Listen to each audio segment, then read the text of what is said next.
Hi అండి, welcome back to our channel జ్యోతిష్ వంటశాల. ఈ రోజటి వీడియోలో నేను మామిడికాయలతో మామిడికాయ పప్పు చేయబోతున్నాను.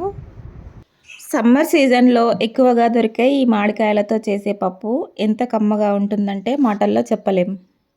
మరి అంత టేస్టీగా ఉండే ఈ మామిడికాయ పప్పుని ఎలా తయారు చేయాలో చూసేద్దాం. ముందుగా ఈ మామిడికాయ పప్పు చేసుకోవడానికి 1 కప్పు కందిపప్పు తీసుకోవాలి. అలాగే ఒక మామిడికాయ తీసుకోవాలి. ఈ పప్పు ఉడకడానికి టైం పడుతుంది కాబట్టి ఈ పప్పుని 2 సార్లు మంచినీళ్ళతో శుభ్రంగా కడిగి కొన్ని వాటర్ వేసుకొని పక్కన పెట్టుకోవాలి.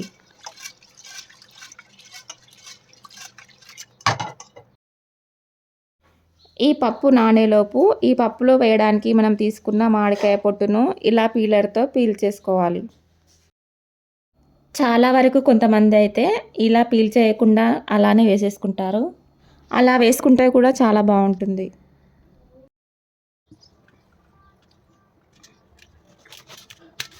నేనైతే ఇక్కడ పీల్ చేసి కట్ చేసి మామిడికాయ ముక్కలను కొంచెం పెద్ద సైజులోనే చిన్న సైజులో కట్ చేసుకుంటే కందిపప్పులో ఈ మామిడికాయ ముక్కలు సహా మెత్తగా ఉడికి కనిపించకుండా పోతాయి. అందుకని ఇలా కొంచెం పెద్ద సైజులో కట్ చేసి వేసుకుంటే పప్పులో అక్కడక్కడ కనిపించి తినడానికి బాగుంటాయి.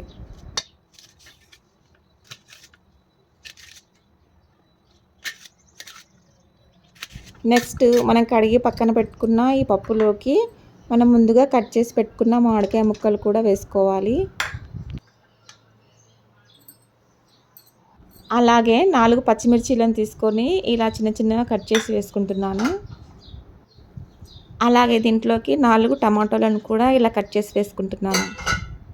టమాటాలు కూడా వేసుకున్నాక దీంట్లోకి 1 టీ స్పూన్ కారం, అలాగే 1/2 టీ స్పూన్ పసుపును కూడా వేసుకోవాలి.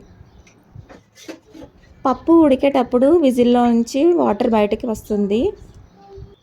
అలా వాటర్ బయటికి రాకుండా కొంచెం ఆయిల్ కూడా వేసుకోవాలి.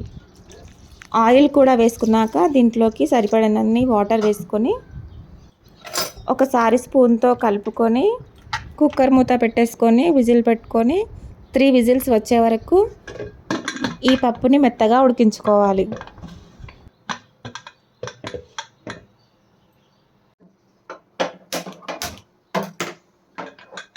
నెక్స్ట్ స్టవ్ వెలిగించుకొని కుక్కర్ని స్టవ్ పైన పెట్టుకొని 3 విజిల్స్ వచ్చే వరకు వెయిట్ చేస్తున్నాను. చూస్తున్నారు కదండి, పప్పు అయితే 3 విజిల్స్ వచ్చాక స్టవ్ కట్టేశాను. నెక్స్ట్ కుక్కర్లో ఉన్న గ్యాస్ అంతా పోయే వరకు వెయిట్ చేసి కుక్కర్ మూత తీసి చూస్తే ఇలా ఉడికిపోయింది పప్పు అయితే. ఇలా ఉడికించుకున్న పప్పుని పప్పు గుత్తితోనైనా లేదా స్మాషర్తోనైనా ఇలా స్మాష్ చేసుకోవాలి. ఈ విధంగా పప్పుని రుద్దుకున్న తర్వాత దీంట్లోకి సరిపడినన్ని వాటర్ యాడ్ చేసుకోవాలి. మనకి పప్పు థిక్నెస్ ఎంత కన్సిస్టెన్సీలో కావాలో అన్ని వాటర్ యాడ్ చేసుకోవాలి ఈ స్టేజ్లోనే. ఇలా కావాల్సినన్ని వాటర్ యాడ్ చేసిన తర్వాత ఈ పప్పులో పోపు వేయడానికి పోపును ప్రిపేర్ చేద్దాం. స్టవ్ వెలిగించుకొని ఒక ప్యాన్ పెట్టుకొని ఈ ప్యాన్లోకి 1 టేబుల్ స్పూన్ ఆయిల్ వేసుకోవాలి. ఇలా వేసుకున్న ఆయిల్ వేడయ్యాక దీంట్లోకి జీలకర్ర, ఆవాలు వేసుకోవాలి. ఇలా వేసుకున్న జీలకర్ర, ఆవాలు కలర్ మారి కొద్దిగా చిటపటమన్నాక 4 ఎండుమిర్చీలు కూడా ఇలా తొడిమెలు తీసి తుంచుకొని వేసుకోవాలి. అలాగే 1 టీ స్పూన్ శనగపప్పును కూడా వేసుకోవాలి. ఇలా వేసుకున్న శనగపప్పు కూడా కొంచెం వేగాక ఒక 8 వెల్లుల్లి రెబ్బలను పొట్టు తీసి కచ్చాపచ్చాగా దంచుకొని వేసుకోవాలి.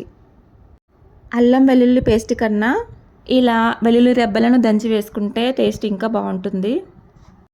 అలాగే 4 రెమ్మల కరివేపాకును కూడా వేసుకోవాలి. ఇలా వేసుకున్న వాటన్నింటినీ ఒకసారి స్పూన్తో బాగా కలుపుకోవాలి. ఈ విధంగా కలుపుకున్న తర్వాత దీంట్లోకి 1/2 టీ స్పూన్ పసుపును కూడా వేసుకొని కలుపుకోవాలి. చూస్తున్నారు కదండి, పోపు అయితే రెడీ అయిపోయింది. ఇప్పుడు ఈ పోపుని పప్పులోకి యాడ్ చేయాలి. ఇలా తయారు చేసుకున్న పోపుని పప్పులోకి వేస్తున్నాను. ఇలా పోపుని పప్పులోకి యాడ్ చేసుకున్న తర్వాత పోపు వేసుకున్నాక ఈ పోపు ప్యాన్లో మిగిలిపోయిన ఆవాలు, జీలకర్రని కూడా ఈ విధంగా కొంచెం పప్పు వేసుకొని ఈ పప్పులోకి కలుపుకుంటున్నాను. ఈ పప్పులోకి నేను ఎక్కడా సాల్ట్ యాడ్ చేయలేను. కాబట్టి ఇప్పుడు ఈ పప్పు కన్సిస్టెన్సీని అడ్జస్ట్ చేసుకొని 1 టీ స్పూన్ సాల్ట్ యాడ్ చేస్తున్నాను. ఇలా సాల్ట్‌ని వేసుకున్నాక ఈ పప్పుని ఒకసారి బాగా కలిపి ఇంకో 5 మినిట్స్ పాటు మరిగించుకొని దించేసుకుంటే మామిడికాయ పప్పు రెడీ అయిపోతుంది. 5 మినిట్స్ తర్వాత ఈ మామిడికాయ పప్పు ఉడికి దగ్గర పడింది. చూసారు కదండీ మామిడికాయ పప్పు రెసిపీ. ఇలా సమ్మర్ సీజన్‌లో దొరికే మామిడికాయలతో రకరకాల వంటలతో పాటు ఇలా మామిడికాయ పప్పుని కూడా ట్రై చేయండి. ఈ మామిడికాయ పప్పు రైస్‌లోకి చాలా టేస్టీగా ఉంటుంది. రైస్‌లో ఈ ఒక్క పప్పు వేసుకొని సైడ్‌కి ఒక పాపడ పెట్టుకొని తింటే మాత్రం కడుపు నిండుగా తినేస్తారు. అంత రుచిగా ఉంటుంది. ఈ మామిడికాయ పప్పు రెసిపీ మీకు నచ్చినట్లయితే ఈ వీడియోని లైక్ చేసి, షేర్ చేసి, సబ్స్క్రైబ్ చేసుకోండి. Thank you for watching this video.